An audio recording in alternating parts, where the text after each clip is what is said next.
और देखिए एक बड़ी खबर आ रही है कुलगाम एनकाउंटर को लेकर। 2 जवान शहीद हो गए हैं।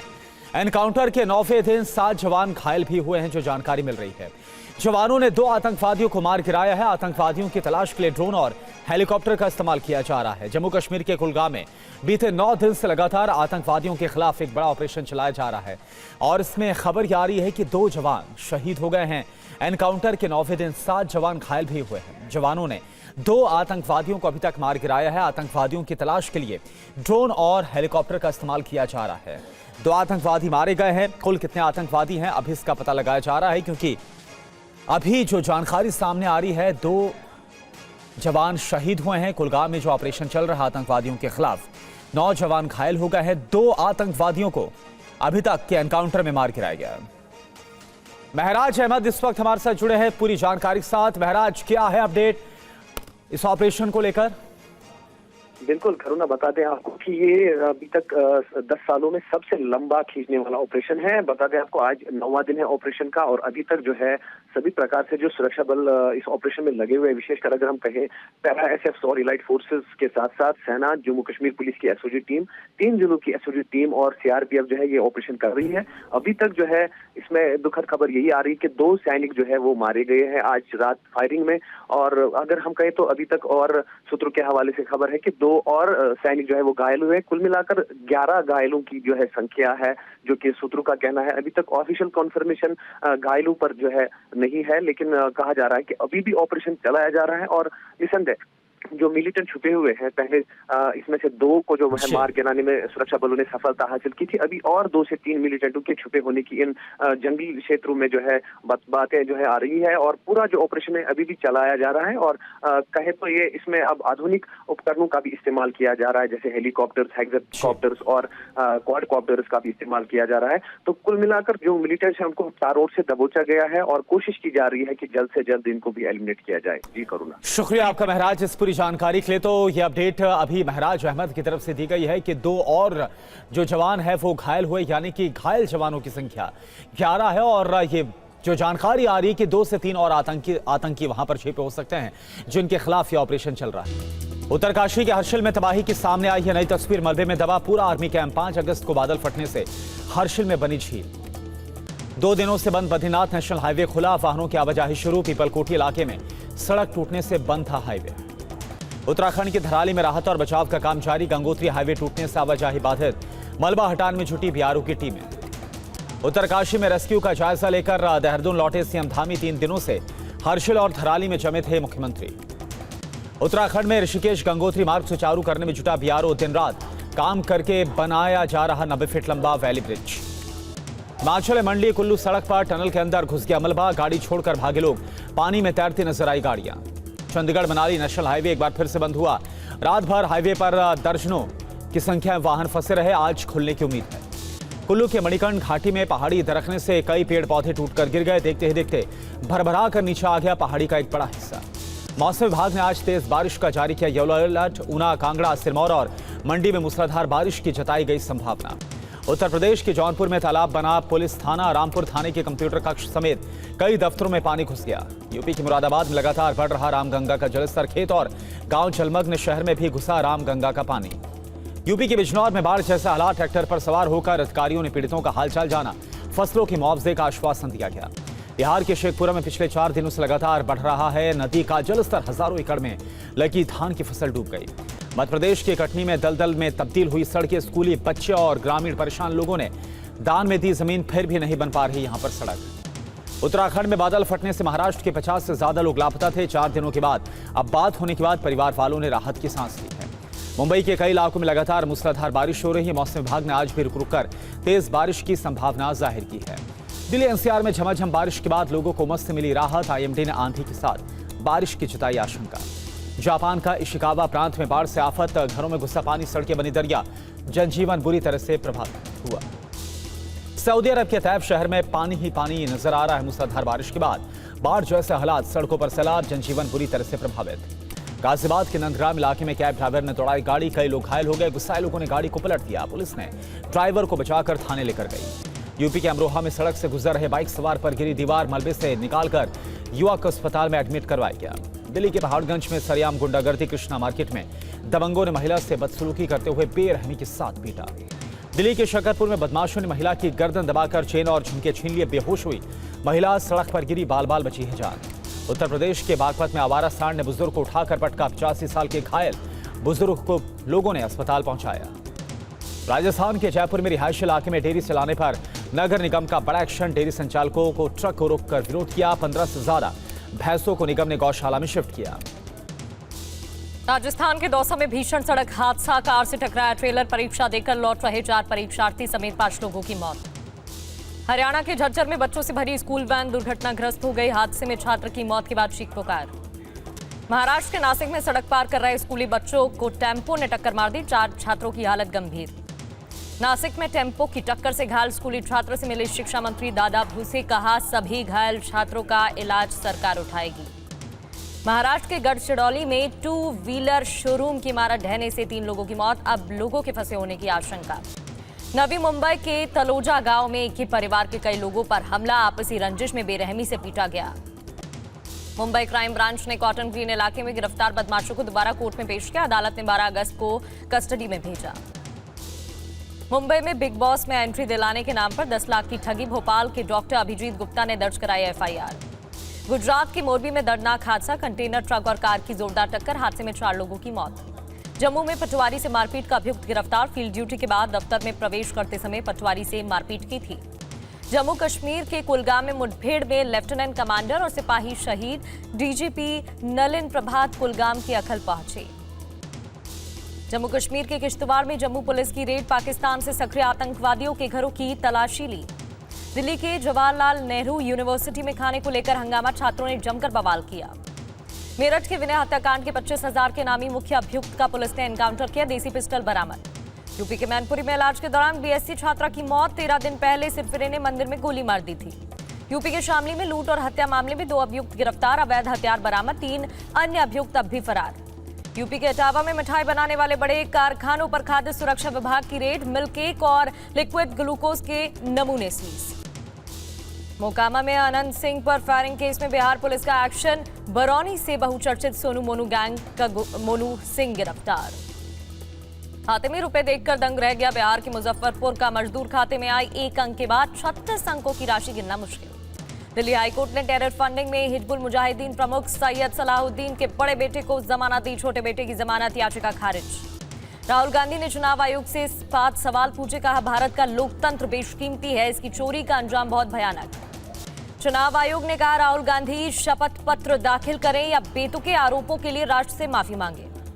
वोट चोरी के दावों पर चुनाव आयोग की शपथ पत्र मांगने पर बोले राहुल गांधी, मैंने संसद में संविधान की शपथ ली है।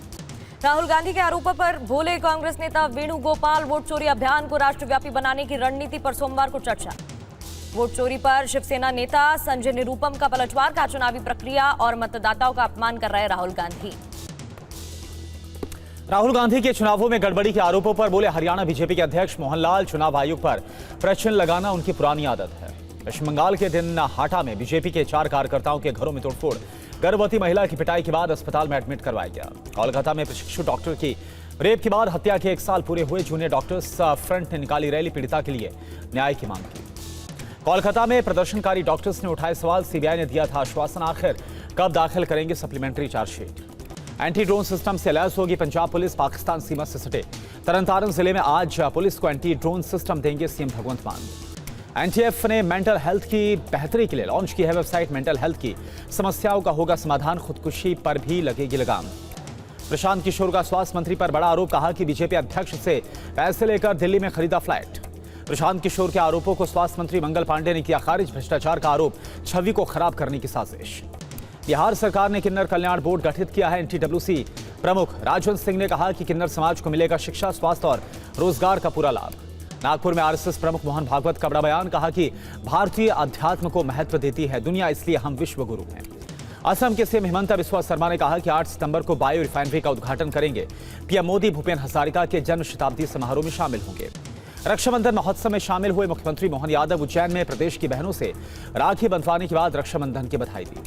दिल्ली के रेस्टोरेंट में भारतीय पहनावे को लेकर आपत्ति जताने पर बोले कपिल मिश्रा, रेस्टोरेंट में थी वेस्टर्न पोशाक की नीति, अब मालिक पोशाक नीति नहीं रखेंगे। फीस रेगुलेशन बिल पास होने के बाद TV9 से बोले शिक्षा मंत्री आशीष सूद, अब बंद हो जाएगा अभिभावकों से लूटपाट। रक्षाबंधन पर बहनों को 250 रुपए देने पर ज्योतिरादित्य सिंधिया ने कहा, प्रदेश की महिलाओं का मजबूत भविष्य हमारा दायित्व है। टैरिफ वॉर के बीच ट्रंप और पुतिन के बीच 15 अगस्त को अलास्का में मुलाकात होगी। ट्रंप ने खुद किया इस बात का ऐलान। सीनियर रूसी राजनयिक यूरी उशाकोव का दावा, अलास्का में ट्रंप और पुतिन दीर्घकालिक शांति समाधान के विकल्प पर करेंगे बात। अलास्का में बैठक के बाद ट्रंप को रूस आने का भी न्योता। ट्रंप और पुतिन की मुलाकात से पहले अमेरिका, यूक्रेन और यूरोपीय देशों के अधिकारी इस हफ्ते के अंत में ब्रिटेन में मुलाकात करेंगे। खुद को दरकिनार किए जाने की आशंकाओं से घिरे यूरोपीय देश। नोबेल शांति पुरस्कार के दावे पर ट्रंप ने कहा, नोबेल शांति पुरस्कार के लिए राजनीति नहीं कर रहा, मेरी सर्वोच्च इच्छा दुनिया में शांति और स्थिरता लाना है। ट्रंप ने कहा, ज़ेलेंस्की कुछ प्रस्तावों पर साइन करने के लिए तैयार। रूस और यूक्रेन के बीच कुछ इलाकों की अदला बदली संभव है। अमेरिका के टैरिफ प्रहार के बीच पीएम मोदी और रूसी राष्ट्रपति पुतिन की फोन पर हुई बात। पीएम मोदी ने कहा, दोस्त पुतिन से अच्छी बात हुई। पुतिन को साल के अंत में भारत आने का न्योता दिया। ट्रंप ने कहा, अगर वो बीच में नहीं आते तो रूस यूक्रेन के बीच जंग विश्व युद्ध में बदल जाती। ट्रंप ने विश्व युद्ध को रोकने का फिर से दावा किया। मॉस्को दौरे में भारत के कहने से अजित डोवल ने रूस के डिप्टी पीएम मंटूरोव से मुलाकात की है। दोनों पक्षों के बीच सैन्य तकनीकी सहयोग समेत कई मुद्दों पर बात हुई है। व्हाइट हाउस में राष्ट्रपति ट्रंप की मौजूदगी में अजरबैजान और आर्मेनिया के बीच शांति समझौता। ट्रंप ने दोनों देशों के प्रमुखों से कहा कि अगर रिश्ते में खटास आई तो मुझे फोन करें, मैं ठीक करूंगा। शांति समझौते के बाद ट्रंप ने अजरबैजान से रक्षा सहयोग को लेकर लगाए प्रतिबंधों को हटाया। कहा, अजरबैजान और आर्मेनिया 35 साल से लड़ रहे थे, अब दोनों दोस्त हैं। पुतिन से होने वाली मुलाकात को रूस के लिए आखिरी मौके पर सवाल पर ट्रंप ने कहा, मुझे आखिरी मौका शब्द का इस्तेमाल पसंद नहीं। रूस और यूक्रेन शांति चाहते हैं। यूएन महासचिव गुटरेस ने गाजा पर इजराइल के कंट्रोल को तनाव बढ़ाने वाला बताया। इजराइल का आक्रामक रवैये से बड़े पैमाने पर विनाश होगा, युद्ध विराम की अपील दोहराई। सीजफायर को लेकर रूसी शर्तों पर ज़ेलेंस्की ने कहा, निश्चित समय सीमा के साथ नई शर्तों के तहत यूक्रेन को दुनिया के कई देशों से मिल रहे मजबूत समर्थन। जर्मनी ने इजराइल को हथियारों और सैन्य उपकरणों की सप्लाई रोकने की धमकी दी। गाजा से इस्तेमाल किए जाने की आशंका से हथियार का निर्यात नहीं करेगा जर्मनी। सैटेलाइट तस्वीरों में गाजा में इजरायली सैनिकों और बख्तरबंद गाड़ियों का दिखा जमावड़ा। आने वाले दिनों में आईडीएफ गाजा में कर सकती है ग्राउंड ऑपरेशन। केन्या में तेज रफ्तार बस हादसे की शिकार, सड़क किनारे नाले में गिरी, 21 लोगों की मौत। इटली के माउंट वेसुवियस की जंगलों में भीषण आग, रिहायशी इलाकों में आग फैलने का खतरा। स्पेन के जंगलों में भीषण आग, डी पिनारेस एवेला की जंगलों में आग कंट्रोल से बाहर, सैकड़ों एकड़ में आग फैली। तुर्की के चनाकले की जंगलों में लगी आग, रिहायशी इलाकों तक फैली, कई घर आग की चपेट में। ग्रीस के केराटिया की जंगलों में लगी आग को बुझाने में जुटे फायर फाइटर्स, कई एकड़ तक आग फैली। भारतीय रेलवे ने रचा इतिहास, 354 वैगन और 7 इंजन वाली 4.5 किलोमीटर लंबी रुद्रास्त मालगाड़ी दौड़ी। पायलट और गैर उड़ान कर्मियों की सेवानिवृत्ति आयु बढ़ाएगी एयर इंडिया। 65 साल में पायलट और 60 साल में गैर उड़ान कर्मी रिटायर्ड होंगे। दिल्ली एनसीआर में रक्षाबंधन को लेकर थमी ट्रैफिक की रफ्तार, कई इलाकों में वाहनों की लंबी कतारें। दिल्ली विधानसभा में फांसी घर को लेकर स्पीकर का फैसला, फांसी घर का नेम प्लेट हटाकर टिफिन कक्ष लिखवाया। परिजनों के घर जल्दी जाने की लोगों में होड़ मची है। बीती शाम नोएडा से गाजियाबाद की ओर झजारसी इलाके में भारी ट्रैफिक जाम। दिल्ली में गाजीपुर बॉर्डर पर वाहनों की रफ्तार थमसी गई है, धीरे धीरे रेंगती नजर आई गाड़ियां। दिल्ली में भारत मंडपम के अंडरपास में वाहनों की लंबी कतार, ट्रैफिक जाम से मिनटों का सफर घंटों में। हरियाणा के राज्य परिवहन महाप्रबंधक ने घोषणा की, रक्षाबंधन पर आज प्रदेश में महिलाओं और बच्चों के लिए मुफ्त होगी बस यात्रा। जम्मू कश्मीर के डोडा में भारतीय सेना ने रक्षाबंधन मनाया, छात्राओं ने जवानों को राखी बांधी। जम्मू कश्मीर के उधमपुर में रक्षाबंधन उत्सव का उत्साह दिखा, छात्राओं ने बीएसएफ कर्मियों को राखी बांधी। हैदराबाद में रक्षाबंधन को लेकर बाजार में रौनक बढ़ी, राखी की खरीदारी के लिए लोग उमड़े। रेत कलाकार सुदर्शन पटनायक ने उड़ीसा के पुरी समुद्र तट पर बनाई रेत से कलाकृति राखी में भगवान जगन्नाथ की उकेरी तस्वीर। सावन पूर्णिमा के मौके पर सरयू नदी में श्रद्धालुओं ने डुबकी लगाई, सरयू के घाटों से लेकर राम मंदिर तक भीड़। बरेली में मौलाना शहाबुद्दीन रजवी ने फिल्म उदयपुर फाइल्स पर रोक लगाने की मांग की, कहा फैल सकता है सांप्रदायिक तनाव। डिजाइनर गौरव गुप्ता के ब्राइडल काउचर के लॉन्च पर रेड कार्पेट पर Kiran Rao white blazer look में बेहद खूबसूरत दिखी फिल्म निर्देशक। और चलिए आगे बढ़ते हैं, बड़ी खबर दिल्ली एनसीआर से है। दिल्ली एनसीआर में सुबह से ही मूसलाधार बारिश हो रही है और तेज बारिश के बाद कई इलाकों में पानी भर गया है। कई इलाकों में हालात काफी खराब हो गए हैं, घुटनों तक पानी भर गया है। ये देखिए आप, हालांकि उमस और गर्मी से राहत जरूर मिली है और पहले ही कल मौसम विभाग की तरफ से अलर्ट भी जारी किया गया था 13 अगस्त तक का। और अब आप देखिए आज 9 अगस्त की तारीख और आज सुबह से ही दिल्ली एनसीआर में मूसलाधार बारिश हो रही है। बारिश के कारण गाड़ियों की रफ्तार थम गई है। दिल्ली के बारापुला में भारी जाम इस वक्त देखने को मिल रहा है। देश के कई राज्यों में, ना सिर्फ दिल्ली एनसीआर बल्कि देश के कई राज्यों में आज भारी बारिश लगातार हो रही है। हिमाचल से लेकर उत्तराखंड में भी बारिश की जो जानकारी है वो सामने आ रही है। लेकिन इस वक्त जो तस्वीर है वो आपके सामने दिल्ली एनसीआर की 2 तस्वीरें आप देख पा रहे हैं। आज सुबह से मूसलाधार बारिश हो रही है और बारिश है जो रुकने का नाम नहीं ले रही। देखिए किस तरह से 3 तस्वीरें आईटीओ से लेकर मोतीबाग और बारापुला की, जहां पर गाड़ियों की रफ्तार थम गई है, कहीं जाम लग गया। और शालिनी वाजपेयी हमारी सहयोगी जुड़ गई हैं। शालिनी, ये तस्वीरें लगातार हम दर्शकों को दिखा रहे हैं। रक्षाबंधन का त्योहार भी है और ऊपर से बारिश। शालिनी, बिल्कुल, और इस बारिश में ही लोगों को समय से अपनी बहनों के पास पहुंचना है, लेकिन इस जो आप देख रहे हैं जल भराव की वजह से उनकी रफ्तार आज थोड़ी कम है। तो आप देख सकते हैं आईटीओ पर किस तरह का जल भराव है, वो तस्वीर मैं आपको दिखा रही हूँ। क्योंकि आज सुबह से जिस तरह से मूसलाधार बारिश हुई उसके बाद सड़कें जो हैं वो पानी पानी हो गई। और ख़ास तौर पर अगर आईटीओ का हाल देखेंगे तो बहुत ज़्यादा ख़राब है। हालांकि पानी निकालने के लिए पंप निकाला गया, लेकिन लगाया गया है, लेकिन अभी तक जो है वो पूरी तरह से पानी नहीं निकल पाया है। तो लोगों को तमाम परेशानियों का सामना भी करना पड़ रहा है। और आपको बता दें कि जो आईएमडी की तरफ से बाकायदा सुबह 7 बजे के आसपास रेड अलर्ट जारी किया गया था बारिश को लेकर, लेकिन उसके बाद अभी फ़िलहाल अगर मैं बात करूं कि तो अब अभी फ़िलहाल येलो अलर्ट हो चुका है। तो अब जो है वो बारिश थोड़ी कम हो चुकी है। तो आप देख सकते हैं किस तरह से दिल्ली की सड़कें जो हैं लबालब हैं पानी से। और अभी अगर मैं बात करती हूँ सुबह कौन कौन से इलाकों में पानी भरा है, तो वो अगर बात करें तो मोती बाग की स्थिति बहुत ख़राब है, आईटीओ बहुत ख़राब है। उसके अलावा अगर मैं बताऊँ आपको पटपड़गंज की स्थिति बहुत ख़राब है, वहाँ पानी भरा हुआ कई जगहों पर। और अगर बात करते हैं तो पंचकुइया रोड जो है वो फिलहाल जो है वो पानी से लबालब है। तो दिल्ली के तमाम इलाके जो हैं वो इसी तरह से लबालब हैं पानी से। तो वो आप देख सकते हैं किस तरह से लोग जो है धीरे धीरे निकल रहे हैं। ट्रैफिक जाम आप देखें, बस की रुकी हुई है। तो इसी तरह से तमाम जगहों पर लोगों को समस्याओं का सामना करना पड़ रहा है। इसीलिए हम लोगों से बोल रहे हैं कि आज अगर आप दिल्ली से जा रहे हैं तो आप ट्रैफिक में फंस सकते हैं, क्योंकि जल भराव की वजह से जगह जगह पर ट्रैफिक जाम की तस्वीरें सामने आ रही हैं और उसकी वजह से लोगों को परेशानियों का सामना करना पड़ रहा है। तो जिस तरह से बारिश जो हो रही है सुबह से, उसने जो है वो रफ्तार कम कर दी है लोगों की। रक्षाबंधन का जो त्यौहार है वो एक तरह से कहेंगे जिन लोगों को जल्दी से पहुंचना था अपनी बहनों के पास, वो आज इस बारिश की वजह से लेट पहुंच पाएंगे, क्योंकि दिल्ली में जो है सड़कों पर निकलना फिलहाल लोगों के लिए मुश्किल हो रहा है। जी बिल्कुल, और ये तस्वीरें भी हम देख पा रहे हैं और जहां पर शालिनी आप आरटीओ में मौजूद है, हम देख पा रहे हैं कैसे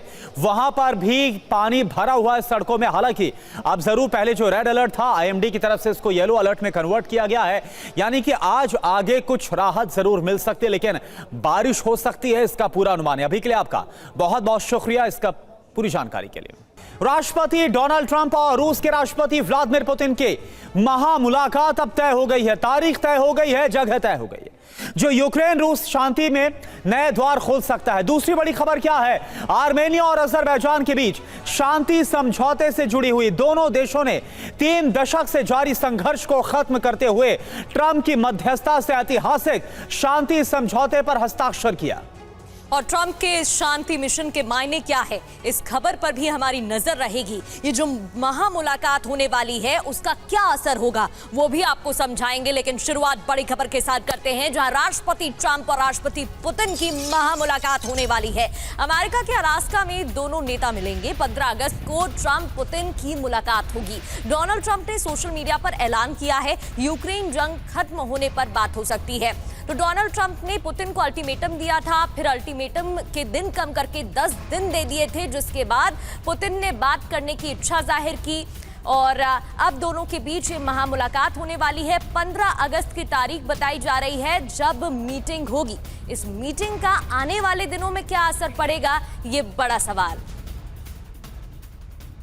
और पुतिन से मुलाकात पर ट्रंप ने क्या कहा ये भी जान लेते हैं। संयुक्त राज्य अमेरिका के राष्ट्रपति के रूप में मेरे और रूस के राष्ट्रपति व्लादिमीर पुतिन के बीच बहुप्रतीक्षित बैठक अगले शुक्रवार 15 अगस्त 2025 को ग्रेट स्टेट अलास्का में होगी और आगे की जानकारी बाद में दी जाएगी। इस मामले पर ध्यान देने के लिए आपका धन्यवाद, ये बात उनकी तरफ से कही गई।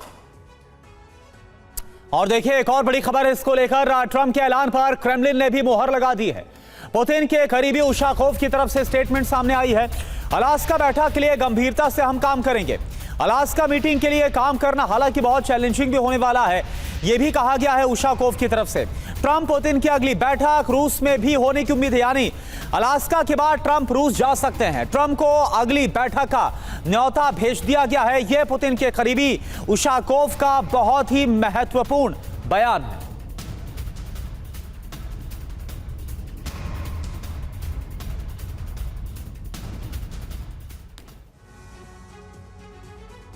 और हम आपको ट्रंप पुतिन की होने वाली मुलाकात की डिटेल भी बताते हैं। कब बैठक होगी? 15 अगस्त 2025 को ये मीटिंग होने वाली है। कहां होगी? अलास्का, अमेरिका में। और ये बैठक आखिर हो क्यों रही है? एजेंडा क्या है? एजेंडा सबको क्लियर है। दरअसल रूस यूक्रेन जंग को खत्म करना, इस पर बात करना है। ट्रंप पुतिन मुलाकात पर बनी कैसे है बात, यह बड़ा सवाल। दरअसल ट्रंप ने अपने विशेष दूत स्टीव विटकॉफ को मॉस्को भेजा था। पुतिन से विटकॉफ ने मुलाकात की, यूक्रेन जंग पर बात हुई और पुतिन ने विटकॉफ से कहा ट्रंप से मुलाकात करना चाहता हूं। ट्रंप ने भी मुलाकात के लिए सहमति जताई। विटकॉफ के दौरे के बाद ज़ेलेंस्की ट्रंप की बात हुई। जंग समाप्त यानी खत्म करने को लेकर महत्वपूर्ण प्रगति का दावा किया गया। ट्रंप ने बैठक के बारे में यूरोपीय सहयोगियों को भी बता दिया है, अपडेट किया है। और ये मीटिंग 15 अगस्त को होने वाली है। लेकिन आगे बढ़ते हुए रूस यूक्रेन जंग पर ट्रंप का बड़ा बयान सामने आ रहा है। पुतिन और ज़ेलेंस्की शांति चाहते हैं। डोनाल्ड ट्रंप ने कहा कि पुतिन और ज़ेलेंस्की शांति चाहते हैं। जमीन के लिए 3.5 साल से ये लड़ाई चल रही है। दोनों ओर से बहुत से लोग मारे गए हैं। ज़ेलेंस्की को समझौते के लिए तैयार होना चाहिए। इससे पहले भी डोनाल्ड ट्रंप के साथ दोनों नेताओं की मुलाकात हुई थी, लेकिन इसका कोई परिणाम नहीं निकला था और शांति बहाली नहीं हुई थी। और देखिए संघर्ष के मोर्चे से शांति की बड़ी खबर क्या आ रही है, यह आपको बता दें। आर्मेनिया और अजरबैजान के बीच शांति समझौता हुआ। व्हाइट हाउस में दोनों देशों के राष्ट्राध्यक्ष मिले हैं। आर्मेनिया के पीएम और अजरबैजान के राष्ट्रपति की मुलाकात। ये देखिए ट्रंप की मौजूदगी में यह शांति समझौता हुआ है। आपको याद होगा साल 2021 में किस तरह से जो संघर्ष है वो अपने चरम पर पहुंच गया था आर्मेनिया और अजरबैजान के बीच। और अब आखिरकार ये देखिए बीच में डोनाल्ड ट्रंप अमेरिका के राष्ट्रपति नजर आ रहे हैं और दोनों तरफ, एक तरफ आर्मेनिया और एक तरफ अजरबैजान के जो राष्ट्र प्रमुख है वो आपको नजर आ रहे हैं। और इसी के साथ इन तस्वीरों के साथ यह कंफर्म किया गया व्हाइट हाउस की तस्वीरों के साथ कि अजरबैजान और आर्मेनिया के बीच शांति समझौता हो गया है। और आइए इस खबर की हम पूरी डिटेल आपको बताते हैं। खबर क्या है? ट्रंप की मौजूदगी में शांति समझौते पर हस्ताक्षर हुआ। आर्मेनिया के पीएम अजरबैजान के राष्ट्रपति इस दौरान मौजूद थे। पीएम पाशयान, राष्ट्रपति अलीयेव ने हस्ताक्षर किए। ट्रंप ने क्या कहा? 35 साल तक लड़ते रहे दुश्मन अब दोस्त बन गए। दोनों देश एक दूसरे से व्यापार करने पर सहमत हुए हैं। एक दूसरे की क्षेत्रीय अखंडता का सम्मान करेंगे। कोई परेशानी हो तो हमें फोन करेंगे, मैं ठीक कर दूंगा। मेरी इच्छा है दुनिया में शांति और स्थिरता लाना, यह डोनाल्ड ट्रंप की तरफ से कहा गया। अब विवाद क्या था ये भी आपको बताते हैं। दरअसल नागोर्नो काराबाख क्षेत्र पर कब्जे की लड़ाई ज्यादातर देखने को मिलती है। 2021 में भी उसी पर विवाद खड़ा हुआ था। अर्मेनियाई मूल के लोग यहाँ पर रहते हैं और 1980 के दशक से दोनों देशों के बीच लड़ाई चल रही है। 2 बार आमने सामने युद्ध भी हो चुका है। 2023 से अजरबैजान के नियंत्रण में दोनों के बीच 1 लाख अर्मेनियाई मूल के लोग आर्मेनिया गए थे, तब विवाद और भी ज्यादा चरम पर आ गया था।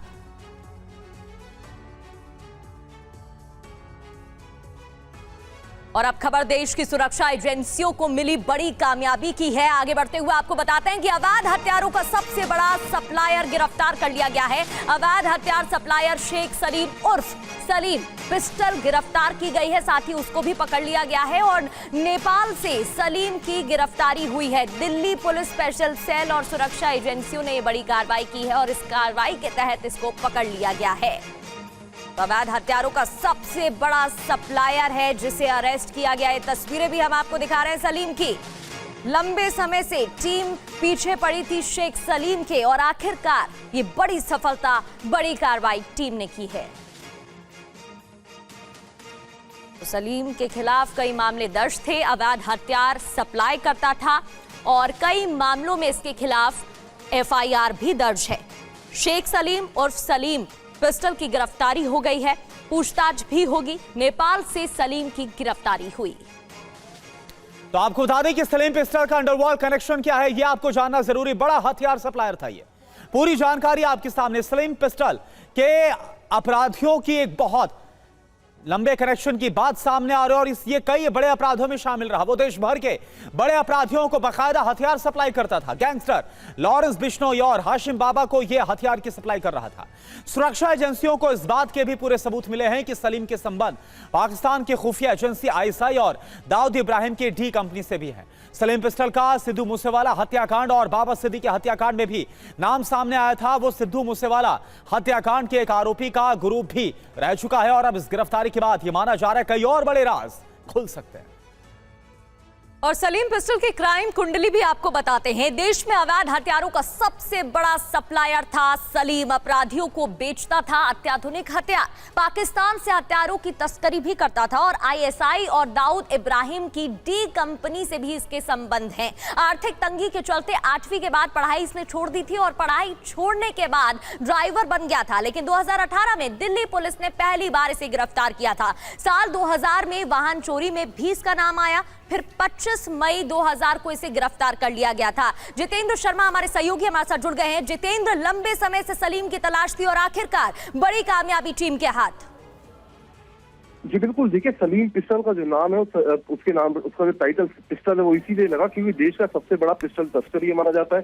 पाकिस्तान से पिस्टलें जो तस्करी कर यहाँ के गैंगस्टर्स को मुहैया करवा रहा था। लगातार इसको पिछले 1 साल से दिल्ली पुलिस की स्पेशल सेल और अन्य सुरक्षा एजेंसियां ट्रैक कर रही थी।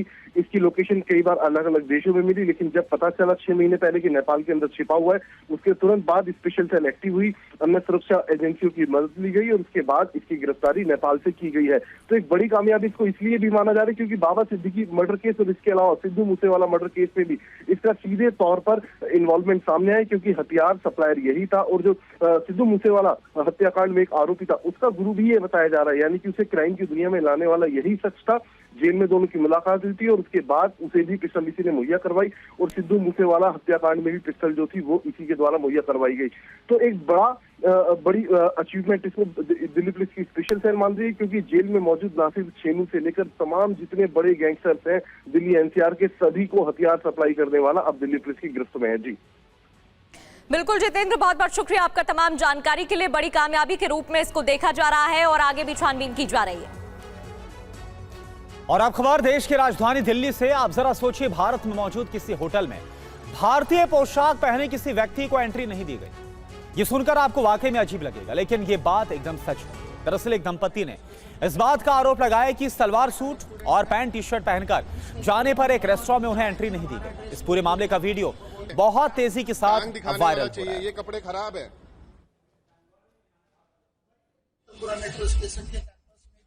कुबाटा रेस्टोरेंट है, इस रेस्टोरेंट में मैं और पूछा आया कि हमारा ड्रेस कोड ये था, उन्होंने हमारे को रोक दिया और हमारे सामने दूसरों को जो कम कपड़े में थे उनको जाने दिया। ये बोलते हैं कि आपका इंडियन एथनिक ड्रेस को मनाओ। ये कपड़े खराब है। ये रेस्टोरेंट का नाम है टुबाटा, ये मधुवन चौक के ऊपर है। ऐसे रेस्टोरेंट को इमीडिएटली बंद किया जाए। जो रेस्टोरेंट हमारे कल्चर के खिलाफ है उसको चलने का कोई अधिकार नहीं है। हमारे ऑनरेबल प्रेसिडेंट और ऑनरेबल चीफ मिनिस्टर, वो भी एक महिला है, अगर वो साड़ी पहन के यहाँ पे आ गई तो ये घुसने नहीं देंगे, नहीं घुसने देंगे। इनकी इतनी हिम्मत है। बिल्कुल नहीं देंगे। हाँ,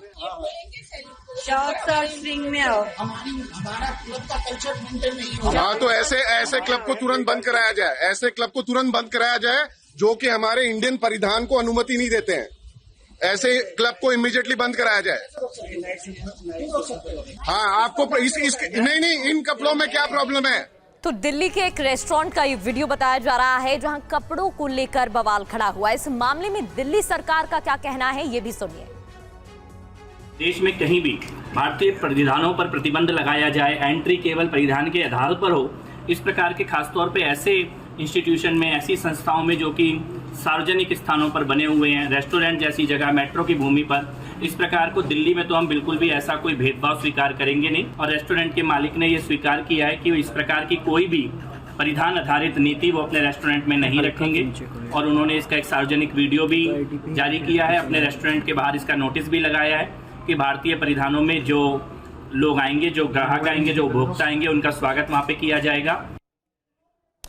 और वहीं इस पूरे मामले को लेकर रेस्टोरेंट के मालिक नीरज अग्रवाल और जनरल मैनेजर अजय राणा की सफाई आई है। आप जरा सुनिए क्या कहा। हमने ये रेस्टोरेंट बनाया है सारे फैमिली के लोगों के लिए, चाहे वो नॉर्थ इंडियन हो, साउथ इंडियन हो, कोई भी हो, और हमारे यहाँ पे हर बहनों को, भाइयों को हर ड्रेस कोड अलाउड है, इंडियन अटायर, चाहे वो सूट में आए, साड़ी में आए, किसी भी तरीके से आए। मैं सबका स्वागत करता हूँ, वो यहाँ पे आए और अपना एंजॉय करें। ये कुछ मिसअंडरस्टैंडिंग हुई है गेस्ट के साथ, और हमारा कोई भी इंटेंशन नहीं है किसी भी कल्चर के प्रति, चाहे वो इंडियन कल्चर हो, कोई भी कल्चर हो, हम सभी कल्चर का सम्मान करते हैं।